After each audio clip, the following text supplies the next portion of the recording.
Welcome to daily fact the Hindu analysis and आज हम discuss करेंगे 9 फरवरी 2025 के कुछ इंपॉर्टेंट करंट अफेयर जो कि द हिंदू में मेंशन थे। अगर हम बात करें टारगेट या अप्रोच की तो हम इसमें फॉलो कर रहे हैं प्रीलिम्स प्लस मेंस दोनों के करंट अफेयर को एक साथ, यानी कि हम एक इंटीग्रेटेड अप्रोच को जो है वो फॉलो कर रहे हैं। प्लस इसमें हमारा फोकस जो है वो क्विक रिवीजन की तरफ भी है, यानी कि 15 से 20 मिनट में जो हम जितने भी इंपॉर्टेंट करंट अफेयर न्यूज़पेपर में मेंशन रहेंगे उसको कवर करेंगे। सोर्सेज की अगर हम बात करें न्यूज़पेपर्स यानी कि द हिंदू प्लस साथ में इंडियन एक्सप्रेस और government sites. Most important government sites like PIB all India radio जो कि हमारे लिए काफ़ी इंपॉर्टेंट रहती है, इनको हम फॉलो कर रहे हैं।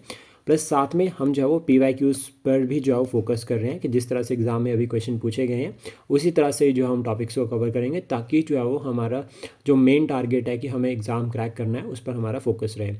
अगर आप हमारे साथ लाइव क्लासेस में जुड़ना चाहते हैं तो आप हमें कांटेक्ट कर सकते हैं ऑन टेलीग्राम। प्लस आप चेक कर सकते हैं playlist regarding the current affair, जिसमें हम जो है वो पूरा 1 ईयर का करंट जो है वो कवर कर चुके हैं, एक पहला पॉइंट। और सेकंड उसके बाद हम डेली जो है वो द हिंदू को प्रॉपर पूरा एनालाइज करते हैं और इसकी वीडियो जो है वो आपको हमारे यूट्यूब चैनल पर मिल जाएगी। आप चेक कर सकते हैं और जुड़ सकते हैं हमारे साथ। तो शुरुआत करते हैं आज की इस वीडियो को। सबसे पहले हम बात करेंगे रिगार्डिंग द इकोनॉमिक ग्रोथ, या फिर अगर हम बात करें मार्केट में पैसा या फिर मार्केट में लिक्विडिटी अभी कितनी रहेगी। तो रिसेंटली आरबीआई की जो मॉनेटरी पॉलिसी कमेटी है जिसमें 6 मेंबर्स होते हैं, इन्होंने क्या किया, रेपो रेट को कम किया। कितना? 0.25 बेस पेयर्स। पहले कितना था? 6.50। अभी कितना हो गया? 6.25। तो आरबीआई ने जब ये रेपो रेट को कम किया तो इससे क्या हुआ, मार्केट में अब पैसा रहेगा। जब मार्केट में पैसा रहेगा तो दैट मीन्स लोगों के पास पैसा आएगा। जब लोगों के पास पैसा आएगा तो लोग इन्वेस्ट करेंगे। जब इन्वेस्टमेंट होगी तो ग्रोथ होगी, और जब इन्वेस्टमेंट होगी तो ग्रोथ होगी और साथ में एम्प्लॉयमेंट भी जनरेट होगी। तो ओवरऑल जो इकोनॉमिक साइकिल है वो चलेगा। तो इसको कहा जाता है एक तरह से, जब भी हम ये बात करते हैं कि मार्केट में पैसा रहेगा या मार्केट में गवर्नमेंट पैसा दे रही है इनडायरेक्टली या डायरेक्टली, तो उसको कहा जाता है फिस्कल स्टिमुलस। और जो फिस्कल स्टिमुलस है ये भी एग्जाम के लिए जो है वो टर्म काफ़ी इंपॉर्टेंट है। अभी इसके रिगार्डिंग फिर फाइनेंस मिनिस्टर ने भी कहा कि जो आरबीआई है यानी कि रिजर्व बैंक प्लस साथ में जो गवर्नमेंट है, इन दोनों का टारगेट जो है वो इकोनॉमिक ग्रोथ पर जो है वो फोकस करना है। पहला पॉइंट ये हो गया। अब देखो, मॉनेटरी पॉलिसी कमेटी, जब भी मॉनेटरी मेजर हो रहे हैं तो वो आरबीआई करता है, तो उसको मॉनेटरी पॉलिसी कहते हैं। मतलब मॉनेटरी पॉलिसी कमेटी उसको करती है, जिसका जो एक्स ऑफिस चेयरपर्सन होता है वो आरबीआई का गवर्नर ही होता है, और आरबीआई का भी न्यू गवर्नर भी अपॉइंट हुआ है। देन उसके बाद जब गवर्नमेंट जो है वो पैसा मार्केट में पैसे को जो है प्रॉपर मैनेज करती है तो उसको फिस्कल पॉलिसी कहते हैं। तो वो इंक्लूड होता है फिस्कल पॉलिसी के अंडर। और इसमें जो सबसे कॉमन एग्जांपल रहता है दैट इज़ टैक्सेशन, कि जब गवर्नमेंट क्या करिए टैक्स लगा रही है तो उसको जो है वो यहाँ पर जो फिस्कल पॉलिसी के अंडर इंक्लूड किया गया है। ये बहुत ज़्यादा इंपॉर्टेंट रहने वाला है। रेपो रेट क्या होता है? रेपो रेट मतलब एक इंटरेस्ट रेट है जिसके ऊपर क्या करता है आरबीआई जो है वो शॉर्ट टर्म के लिए जो लोन प्रोवाइड करता है कमर्शियल बैंक्स को। नेक्स्ट उसके बाद है दिल्ली इलेक्शंस। देखो, पॉलिटिकल पॉइंट ऑफ व्यू से हमें इस टॉपिक को नहीं देखना है, हमें इसको जो है वो एग्जाम पॉइंट ऑफ व्यू से पढ़ना है। देखो, सबसे पहले यहाँ पर प्राइम मिनिस्टर ने ये कहा है कि दिल्ली को जब मॉडर्न सिटी बनाएंगे, तो ये जो मॉडर्न सिटी का कंसेप्ट है हम इसको अपने आंसर में एज एन एग्जांपल लिख सकते हैं। सेकंड, उसके बाद प्रीलिम्स के लिए हमारे लिए कौन कौन से टॉपिक यहाँ से इंपॉर्टेंट रहेंगे? एक रहेगा इलेक्शन कमीशन ऑफ इंडिया, जो कि आर्टिकल 324 में मैंशन है। पहला तो पॉइंट तो ये हो गया कि आपका जो आर्टिकल 324 है वो लिंक करता है इलेक्शन कमीशन ऑफ इंडिया के साथ, और present election commission of India कौन है वो आप कमेंट बॉक्स में बता सकते हैं। कंडक्ट करवाते हैं इलेक्शंस प्रेसिडेंट के, वाइस प्रेसिडेंट के, एमपी और एमएलए। ठीक है, ये याद रखना है, पहला पॉइंट ये हो गया। देन उसका दिल्ली की जो लेजिस्लेटिव असेंबली है ये भी हमारे लिए बहुत इंपॉर्टेंट है। दिल्ली यूनियन टेरेटरी, और यूनियन टेरेटरी के पास अपनी लेजिस्लेटिव असेंबली होना, ये हमारे लिए बहुत ज़्यादा इंपॉर्टेंट है। 1992 में जो है वो इनको जो है वो असेंबली दी गई थी। देन उसके बाद JNK की अगर हम बात करें तो JNK के पास जो है वो लेजिस्लेटिव असेंबली है, और पौंडीचेरी के पास जो है वो लेजिस्लेटिव असेंबली है। यानी कि यूनियन टेरेटरी विद लेजिस्लेचर अगर हम बात करें, तीन जो है वो हमारे पास जो है वो अभी प्रेजेंट टाइम पे यूनियन टेरेटरीज़ हैं। देन उसके बाद जो दिल्ली है उसके पास अपना सेपरेट हाई कोर्ट भी है, दिल्ली हाई कोर्ट, तो ये इंपॉर्टेंट रहेगा हमारे लिए। देन उसके बाद देखो यहाँ पर ये क्वेश्चन है, मतलब regarding the political point of view से अगर हम बात करें, लेकिन हमें इसे पॉलिटिकल पॉइंट ऑफ व्यू से नहीं देखना है। अगर हम बिल्कुल बेसिक अगर हम बात करें तो जनता की अदालत दैट इज़ पीपल्स कोर्ट, ये बहुत इंपॉर्टेंट है। ये जो पीपल्स कोर्ट है इसको हमें पढ़ना है, क्योंकि DPSP directive principle of state policy वो जस्टिसेबल नहीं है, यानी कि कोर्ट में चैलेंज नहीं किए जा सकते। पार्ट 4 में मेंशन्ड है DPSP, और ये आर्टिकल 35 से लेकर 51 तक है। मतलब ये नॉन जस्टिसेबल इन नेचर है, कोर्ट में चैलेंजेबल नहीं है। लेकिन ये होते क्या हैं, डायरेक्टिव प्रिंसिपल्स क्या होते हैं, स्टेट को कुछ गाइडलाइंस होती हैं जो उनको फॉलो करने हैं, जो पॉलिसीज़ फ्रेमवर्क बना रही है। अब गवर्नमेंट को ध्यान में रखना है वो पॉलिसीज़, जब भी वो जो है वो कोई गवर्नमेंट को ध्यान रखना है सर्टेन गाइडलाइंस जब वो पॉलिसीज़ फ्रेम कर रहे हैं। अब अगर गवर्नमेंट उनको ध्यान नहीं रख रही है तो हमारे यहाँ पर एक कंसेप्ट और आता है, government for the people by the people.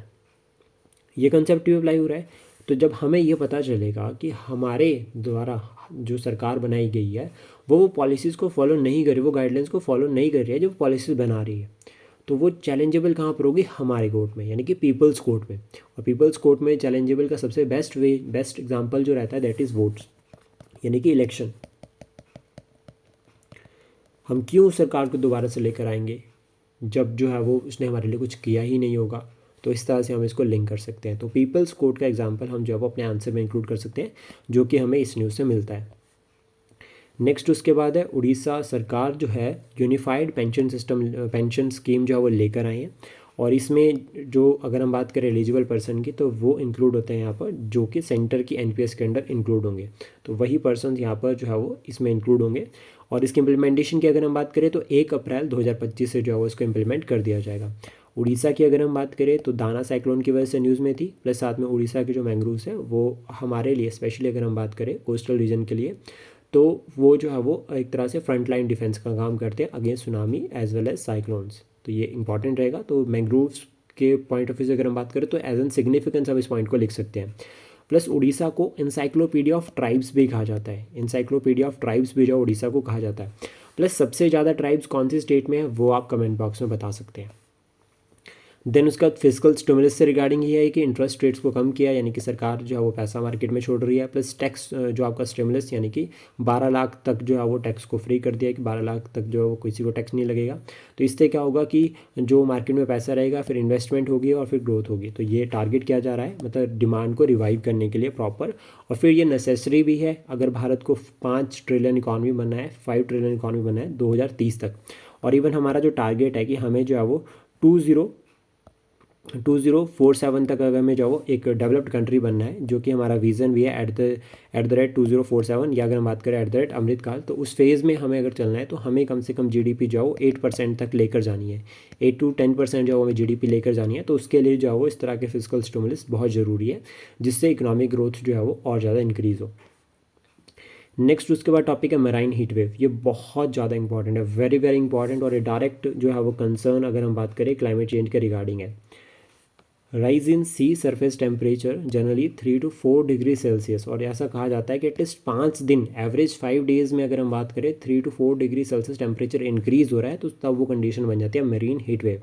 अब इसका जो इम्पैक्ट है, नेगेटिव इम्पैक्ट सबसे ज़्यादा रहता है इसका मैराइन इकोसिस्टम पे, जिसमें अगर हम बात करें जो कोरल रीफ्स है उनको और ज़्यादा वल्नरेबल बनाते हैं।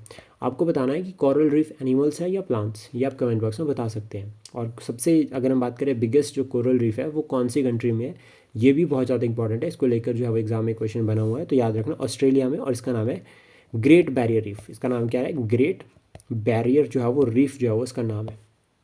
देन नेक्स्ट उसके बाद है इकुर्विन, ये एक्सरसाइज है 13th एडिशन इसका मालदीव्स में हुआ है। ये जो इकुर्विन है इसका अगर हम मीनिंग की बात करें तो फ्रेंड्स इसका मतलब होता है ये एक बायलेटरल मिलिट्री एक्सरसाइज है, किस किस के बीच में, इंडिया और मालदीव्स के बीच में। और यहाँ पर फोकस किया जा रहा है strong defence ties and strong bilateral relations, मतलब बायलेटरल रिलेशंस इंडिया और मालदीव्स के बीच में जो इंक्रीज़ करना। मालदीव्स की अगर हम बात करें तो उसके जो लोकेशन है वो स्ट्रेटजिकली हमारे लिए बहुत इंपॉर्टेंट है, क्योंकि इंडियन ओशियन रीजन में अगर वो कंट्री जो हमारी फ्रेंड है, ठीक है, एक फ्रेंडली नेशन है, और उससे क्या होगा फिर हमारी कनेक्टिविटी एक तो अफ्रीकन जो नेशंस हैं उनकी तरफ भी बढ़ेगी, प्लस इंडियन जो ओशन रीजन है वहाँ पे भी हमारी प्रेजेंस इंक्रीज़ होगी। नेक्स्ट उसके बाद है बिम्स्टेक यूथ समिट 2025, ये गांधीनगर में गुजरात में होगा। देन यहाँ पे अगर हम थीम की बात करें, youth as a bridge for intra BIMSTEC exchange, bay of Bengal initiative for multi sectoral company का एंड इकोनॉमिक ऑपरेशन। और इसमें फोकस यहाँ पर किया जा रहा है सस्टेनेबल डेवलपमेंट गोल्स के अचीवमेंट पे, जो कि 2015 में अडॉप्ट किए गए थे। 17 गोल्स है, 169 जो है वो टारगेट्स है, और इनको अडॉप्ट करने का हमारा जो टारगेट है वो है 2030 तक। तो ये बहुत ज़्यादा इंपॉर्टेंट रहेगा। और SDGs की अगर हम बात करें तो हमारे जो आंसर्स होते हैं मेंस के, उसमें हम इसको कंक्लूज़न में लिख सकते हैं। तो कंक्लूज़न में जो है वो हम इसको डाल सकते हैं, तो इससे हमें हेल्प मिलेगी। प्लस बिम्स्टेक की अगर हम बात करें तो बिम्स्टेक कौन से ईयर में बना है ये आप कमेंट बॉक्स में बता सकते हैं। एक क्वेश्चन ये हो गया। सेकंड क्वेश्चन यहाँ से अगर हम बात करें तो इसका जो सेक्रेट है वो कहाँ पर है, तो वो भी आप बता सकते हैं। नेक्स्ट उसके बाद अर्जेंटीना ने विड्रॉ किया है WHO से, वर्ल्ड हेल्थ ऑर्गेनाइजेशन से, और रीज़न क्या है, profound differences in health management, health management के रिगार्डिंग कंसर्न है। इससे पहले US ने भी विड्रॉ कर दिया है और अभी अर्जेंटीना भी विड्रॉ कर लिया। अर्जेंटीना कंट्रीब्यूट करता था WHO में, अगर हम बात करें तो $8 बिलियन के अराउंड जो कंट्रीब्यूशन रहे हैं अर्जेंटीना के। तो ये बहुत इंपॉर्टेंट कंसर्न रहेगा specially with respect to the WHO। फिर उसके बाद नेक्स्ट है पनामा। अगर हम बात करें पनामा तो इन्होंने विड्रॉ किया है BRI से, belt and road initiative of China, जिसको इन्होंने ज्वाइन किया था 2017 में। और ये जो लॉन्च किया गया है इसको 2013 में लॉन्च किया गया है। तो ये एक सेटबैक है चाइना के लिए। और 2013 में जो चाइना ने इस पॉलिसी को लेकर आए थे, इनका जो टारगेट था कि एक तो ट्रेड रूट्स जो हमारे एंशियंट ट्रेड रूट्स थे उनके थ्रू जो है वो एशिया, अफ्रीका और यूरोप को कनेक्ट करना इनका टारगेट था, जिसमें मेरीन यानी कि आपका सी वाटर, सी के थ्रू भी जो है वो कनेक्टिविटी हो रही है, मैरीटाइम भी और लैंड रूट भी, दोनों को जो है वो यहाँ पे कनेक्ट किया जाएगा।